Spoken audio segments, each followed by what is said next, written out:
Makakapanayan po natin, Senador Bongo ang nangunguna sa senatorial race ng eleksyon 2025. Magandang umaga po, Senador Go. Magandang umaga Ayun. po, Sir Igan, at magandang umaga po sa mga nakikinig nating mga kababayang Pilipino. From number 3 noong eleksyon 2019, number 1 po kayo ngayon 2025. Ano pong reaksyon nyo rito muna, Senador? Unang-una, assuming po na gano'n na po yung magiging resulta, ako po ay taos-pusong nagpapasalamat sa ating mga kababayan sa inyong patuloy na suporta at tiwala sa akin. Hindi ko po sasayangin yung tiwalang binigay niyo po sa akin. Magsiservisyo po ako sa inyo sa abot ng aking makakaya. Maraming salamat po sa inyo lahat. God is good, God is fair. Pinagpapala po ang nagpapakumbaba. Tumatak po sa inyo yung malasakit at yung serbisyo nyo sa kalusugan. Pero ano pa ho ang ikangay magiging tutok nyo po sa panibagong mandato na ibinigay sa inyo ng mga Pilipino? Unang-una, aside from health, gusto ko ilapit ang serbisyo ng gobyerno sa ating mga kababayan. Serbisyo medikal sa ating mga kababayan, and of course, edukasyon, sports, isang paraan po na ilayo natin ang ating mga kabataan sa illegal na droga o sa masasamang bisyo ay through sports. Education, importante po sa akin. Ito po ang puhunan natin sa pagkabata hanggang sa pagtanda. Dala-dala na natin ito.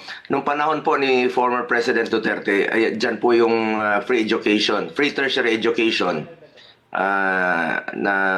napirmahan niya po ito. At gusto kong ma-expand ito para magkaroon po ng choices ang ating mga kabataan sa kanilang pag-aaral.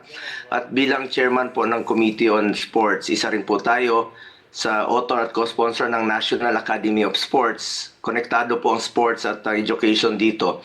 Ito po yung eskwelahan sa New Clark City kung saan po pwede na mag-aral at the same time mag-training ang student athletes. Pwedeng pagsasabayin, walang masasakripisyo. Nasa New Clark City po ito. Itong gusto kong maging lumawak pa by region, sa Mindanao or sa Visayas. And of course, itong food security, pagkain po, laman ng tiyan ng ating mga kababayan. Opo. At of course, ito rin pong health, babalikan ko lang po, Marami pa akong gustong tutukan sa health, itong PhilHealth po. Napaka-importante po nito. Pera ng taong bayan yan. PhilHealth po para sa health yan. Hindi po negosyo ang PhilHealth.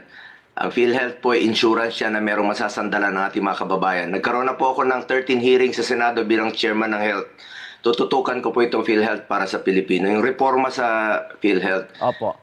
Okay. Kumpara noong 2019, ito na ba ang pinakamahirap na kampanya mo ngayon 2025, Senador? Opo, napakalayo po ng diferensya.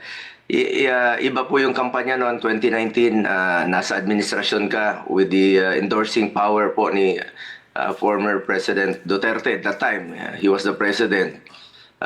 Iba po yung nasa administration ka. Ngayon, kayod, talagang sariling kayod po kami. Tinanggalan nga nila kami ng endorser noong March 11.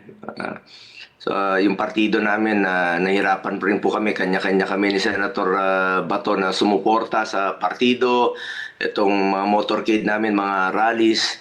So it was an uphill climb po bilang isang kandidato. At ako po ay napakahalaga sa akin itong midterm na to kasi ito po yung performance rating po namin. Performance rating namin ito kung kami po ay nagtrabaho bilang senador. Kumbaga, sinumiti po namin sa taong bayan ito na hindi namin alam kung sino yung mag-a-assess sa amin.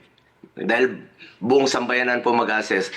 Kung nagtrabaho kami sa nakaraang 6 na taon. Nung nalaman ko ganun po ang resulta, maraming salamat po. Napakasaya ko po na husgahan nyo na nagtrabaho po ako. Performance rating namin yon. At ako naman po ay nagtrabaho sa nakaraang 6 na taon.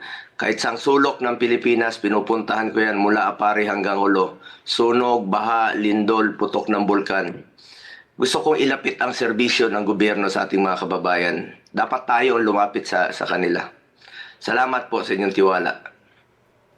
May tanong po aming kasama si Susan Enriquez. Susan. Senator Go, yung iba po niyong kalyado hindi nakapasok sa Magic 12. Magiging hamon ba sa inyong tungkulin niyo kung konti lang kayo magkakampi sa Senado? Ah, maging hamon, pero sa tingin ko naman, sanay naman po kami dyan. Nung nakaraan, ganong numero rin po, no? Apat kaming PDP.